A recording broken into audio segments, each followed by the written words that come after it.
আমার প্রিয় ক্লাস 10 ছাত্রছাত্রীরা, তোমরা নিশ্চয়ই সবাই খুব ভালো আছো, সুস্থ আছো, মন দিয়ে পড়াশোনা করছো।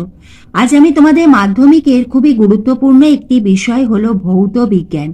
ভৌত বিজ্ঞানের তোমরা মাধ্যমিক পরীক্ষার জন্য কিভাবে প্রস্তুতি নেবে, কোন অধ্যায়টা তোমরা খুবই বেশি ভালোভাবে পড়বে, সেই বিষয়ে আমি তোমাদের ভিডিওটিতে বলবো। প্রথম থেকে শেষ অবধি দেখো, তাহলে তোমরা বুঝতে পারবে যে ভৌত বিজ্ঞানের জন্য তোমরা প্রস্তুতি কিভাবে নেবে। ভালো লাগলে একটা লাইক করো, চ্যানেলে নতুন হলে চ্যানেলটি সাবস্ক্রাইবের সঙ্গে বেল আইকনটা প্রেস করে দিয়ে আমাদের সকলের চ্যানেল স্টাডি ফর এডুকেশনের বন্ধু হয়ে যেও।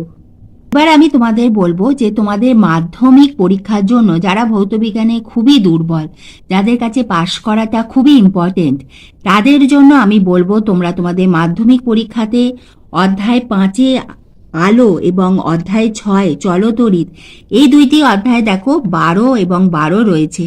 এখানে আমাদের 24 নাম্বার, আমাদের মাধ্যমিক পাশ করার জন্য দরকার হয় 25 নাম্বার, এবং সেই 25-এর মধ্যে আমাদের 10 নাম্বার থাকে প্রজেক্টে। অর্থাৎ আমাদের 15 বা তার বেশি নম্বর যদি আমরা পেয়ে যাই, কারণ স্কুল থেকে 10 দেওয়া হয়, অথবা 8-9 তুমি পাবেই। অর্থাৎ তুমি যদি 16-17 পেয়ে যাও, তাহলেই কিন্তু তুমি পাশ করে যাচ্ছ। যারা পাশ করতে চাও তাদের ক্ষেত্রে আমি এই কথাটি বললাম, সকল ছাত্রছাত্রীর জন্য নয়। তোমাদের জন্য কিন্তু এই প্রতিটি স্টুডেন্টের জন্য 5 নম্বর এবং 6 নম্বর এই দুইটি চ্যাপ্টার খুবই গুরুত্বপূর্ণ, কারণ এখানে আমাদের রয়েছে 12 নাম্বার করে। প্রথমে আমরা দেখে নিই তোমরা আলো থেকে কি ধরনের পড়বে।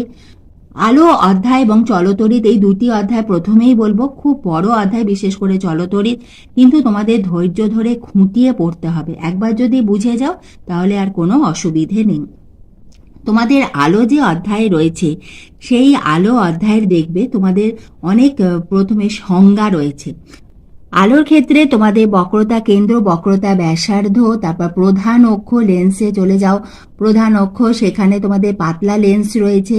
এছাড়া তার উপর তোমাদের যে ওখানে যে সমস্ত বক্রতা ব্যাসার্ধ সেইগুলোর ওপর যে সমস্ত সংজ্ঞাগুলো রয়েছে, অভিসারী অপসারী রশ্মি, এছাড়া উত্তল লেন্সের ওপর, এবং তার সঙ্গে তোমাদের যে চিত্র আঁকাগুলো রয়েছে, অতি অবশ্যই খুব ভালো করে প্র্যাকটিস করো। এবং আলোর ক্ষেত্রে যখন আঁকবে অতি অবশ্যই অ্যারো, এই যে তীর চিহ্ন, এই অ্যারোটা কিন্তু অতি অবশ্যই দেবে।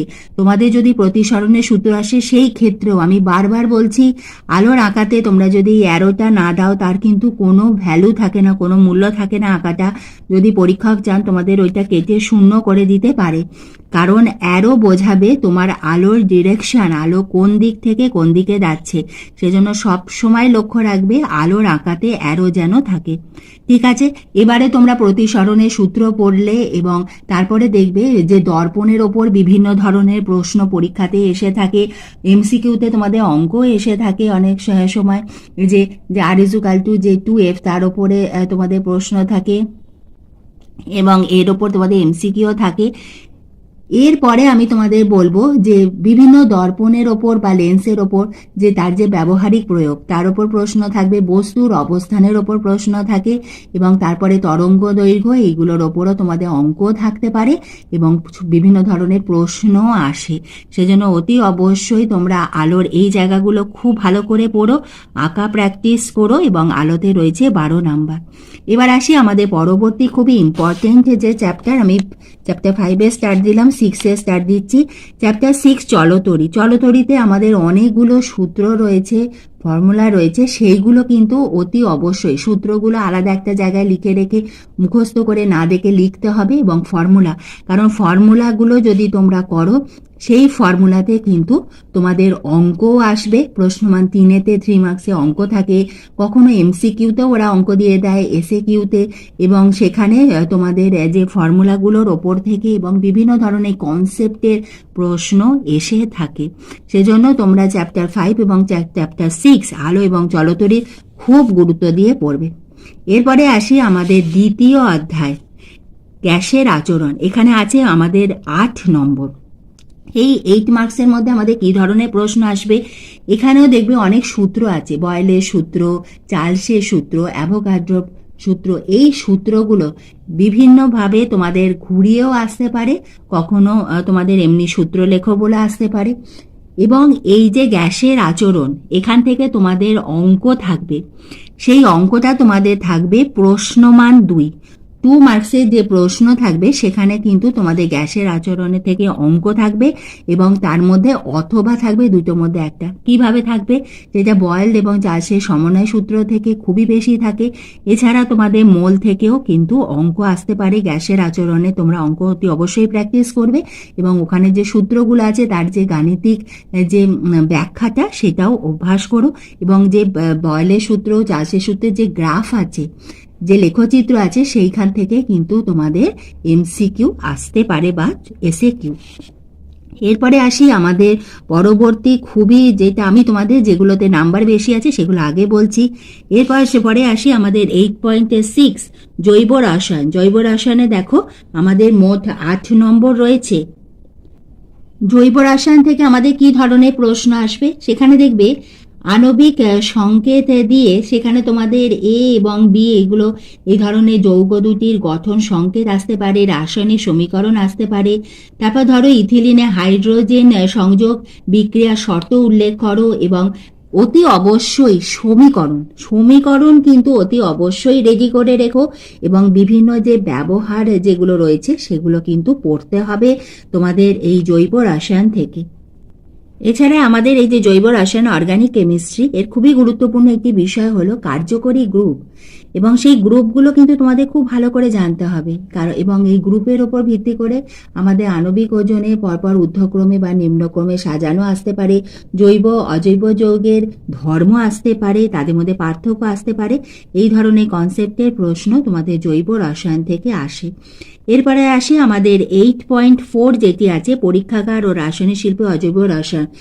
এটিও অত্যন্ত গুরুত্বপূর্ণ একটি অধ্যায় এবং এখানে বিভিন্ন পদ্ধতিতে বিভিন্ন যে গ্যাস রয়েছে তাদের যে শিল্পোৎপাদন, তার শর্তাবলী এবং সমিত রাসায়নিক সমীকরণগুলো অতি অবশ্যই পড়বে। এবং এই অধ্যায়ের যে সমীকরণগুলো একটা খাতায় লিখে নাও এবং সেইটা তোমরা মুখস্থ করে এবং বারবার না দেখে লিখে অভ্যাস করো। অতি অবশ্যই তোমরা পরীক্ষায় লিখে আসতে পারবে এবং খুব ভালো নাম্বার পাবে। চ্যাপ্টার 1 থেকে এবার আমরা আসি। চ্যাপ্টার 1 পরিবেশের জন্য ভাবনা। সেখানে যে তোমাদের 5 নম্বর রয়েছে সেখান থেকে তোমরা কোল লেবেট, জ্বালানি গ্যাস, স্থাপন মূল্য, স্থিতিশীল উন্নয়ন, এবারে তোমাদের যে বিশ্ব উষ্ণায়নের ওপর এই ধরনের বিভিন্ন প্রশ্ন আসতে পারে। বড় প্রশ্ন 3 মার্কসের আসে না, 2 মার্কসেরই তোমাদের কোয়েশ্চেন থাকবে এবং এমসিকিউ এসএকিউ থাকে।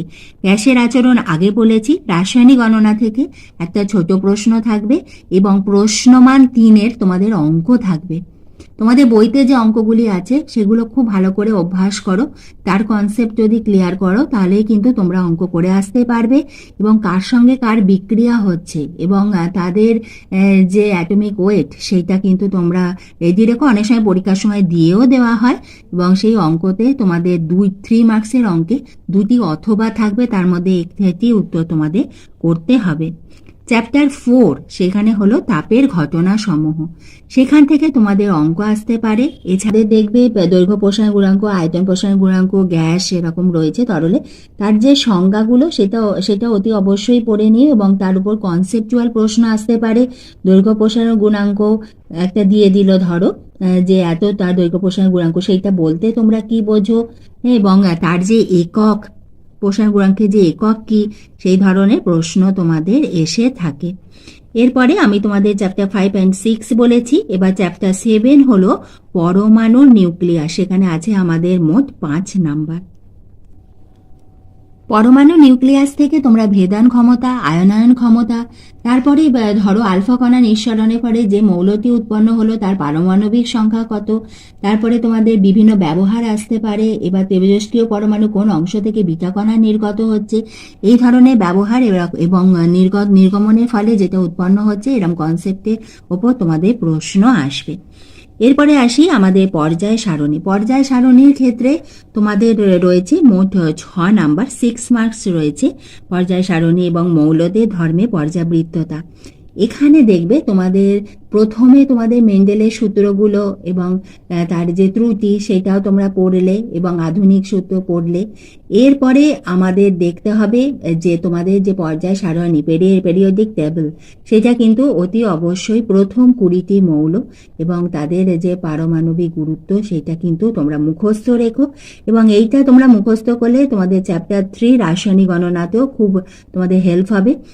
এবং তোমাদের বইয়ের শেষে এই পর্যায় সারণীতে এবং বিভিন্ন যে মৌলের অবস্থানের ওপর তো প্রশ্ন আসেই, এবং ভেরি ইম্পর্টেন্ট তোমাদের ওই পিরিয়ডে মানে পর্যায় সারণীর যে শেষের দিকে দেবে তড়িৎ ঋণাত্মকতা, পারমাণবিক ব্যাসার্ধ, জারণ বিজারণের ধর্ম, যে কিভাবে পর্যায় অনুযায়ী শ্রেণী অনুযায়ী এটা বাড়ছে কমছে, তার ওপর কিন্তু তোমাদের বিভিন্ন মৌল দিয়ে দেবে। একই গ্রুপে দিতে পারে অথবা তোমাদের একই শ্রেণী এবং পর্যায় পিরিয়ডের ওপর দিতে পারে। তাদের বলবে যে ঊর্ধ্বক্রমে সাজাও, নিম্নক্রমে সাজাও পারমাণবিক ব্যাসার্ধ অনুযায়ী। সেজন্য তোমরা খালি মুখস্থ করে রাখবে এইগুলো, শ্রেণী অনুযায়ী কোন দিকে বাড়ছে কোন দিকে কমছে, একটা করলেই পরেরগুলো তাহলে তোমরা করতে পারবে।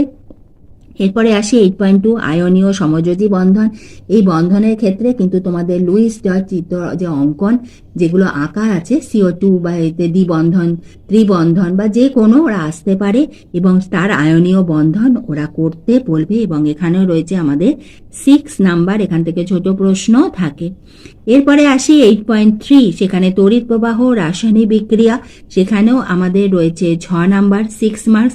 এবং এখানে আমাদের যে যদি সোনার প্রলেপ দিতে হয় তাহলে আমরা কি ধরনের তড়িৎ বিশ্লেষ্য হিসেবে কি ব্যবহার করব, সেখানে তোমাদের নামটা লিখে অতি অবশ্যই তার ইকুয়েশনটা লিখে দিতে হবে। তড়িৎ বিশ্লেষণে কোন প্রকার তড়িৎ প্রবাহ ব্যবহার করা হয়, প্ল্যাটিনাম ইলেকট্রোড ব্যবহার করে অম্লায়িত জলে তড়িৎ বিশ্লেষণে ক্যাথোড বিক্রিয়াটি লেখো।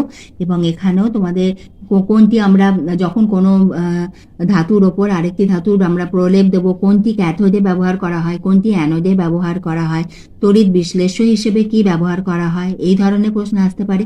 এছাড়া তোমাদের জলে তড়িৎ বিশ্লেষণ এইভাবেও প্রশ্ন আসতে পারে। এরপরে আসি আমাদের যে 8.4 পরীক্ষাগারে আমি তোমাদের দেখায় বললাম যে নেসলার বিকারক বা বিভিন্ন যে গ্যাসের প্রস্তুতি এবং সমীকরণগুলো অতি অবশ্যই পড়ে রেখো। আর কোনো ব্যতিক্রম থাকলে কেন এইটা ব্যবহার করা হলো না, তার বদলে কেন এটা ব্যবহার করা হচ্ছে, এই ধরনের পড়বে। এবং অতি অবশ্যই ইকুয়েশন সমীকরণ কিন্তু 8.4 এ খুব ভালো করে পড়ে রেখো, এখানে 8 নম্বর আছে, খুবই গুরুত্বপূর্ণ। 8.5 হলো ধাতুবিদ্যা এবং ধাতুবিদ্যাতে আমাদের রয়েছে 5 মার্কস, 5 নম্বর। এবং ধাতুবিদ্যা থেকে আমাদের বিভিন্ন যে আকরিক আছে বা তাদের ধাতুর যে ব্যবহার, সংকর ধাতু, খনিজ আকরিকের মধ্যে পার্থক্য, ধাতু নিষ্কাশনে বিভিন্ন নীতিগুলি, এইগুলো তোমাদের কিন্তু খুব ভালো করে পড়তে হবে। এবং আমি তোমাদের জৈব রসায়ন থেকে তো বললামই যে কার্যকরী গ্রুপ এবং তাদের যে বিভিন্ন ব্যবহার রয়েছে এবং বিভিন্ন ধরনের গ্রুপের সংকেতগুলো, এগুলো তোমরা খুব ভালো করে রেডি করো এবং এইভাবে তোমরা পরীক্ষা দাও। এবং আমি আবার তোমাদের বলে দিচ্ছি কোন অধ্যায়গুলো খুব বেশি গুরুত্ব দিয়ে পড়বে। যারা দুর্বল স্টুডেন্ট, তোমাদের অতি অবশ্যই 2য় অধ্যায় গ্যাসের আচরণ খুব ভালো করে পড়তে হবে। এরপরে আসি, আমাদের বলেই দিয়েছি আলো এবং জলতড়িৎ, এই 2টি অধ্যায়। তাহলে আমাদের এক হলো চ্যাপ্টার 2, 5, 6। এরপরে আমি তোমাদের বলবো তোমাদের 8.4টা যদি পড়তে পারো খুব ভালো হয়। পরীক্ষাগার, রাসায়নিক শিল্প, অজৈব রসায়ন এবং জৈব রসায়ন, এইগুলো তোমরা পড়ো, তাহলে নিশ্চয়ই তোমাদের যদি কারোর মনে হয় কিভাবে পাশ করব, তোমরা কিন্তু পাশ করবেই। এবং যারা খুব ভালো নাম্বার পেতে চাও, অতি অবশ্যই তোমরা খুব ভালোভাবে খুঁটিয়ে পড়ো। ভৌতবিজ্ঞানে কিন্তু 100 অনেক স্টুডেন্ট পায় যারা খুবই ভালো, এবং 95-এর ওপর কিন্তু পাবেই। সেজন্য তোমরা এইভাবে পড়ো, এখনো সময় আছে। পরীক্ষা ভীষণ ভালো হোক তোমাদের সবার জন্য। আমি এবং আমার চ্যানেলের পক্ষ থেকে রইল বেস্ট অফ লাক।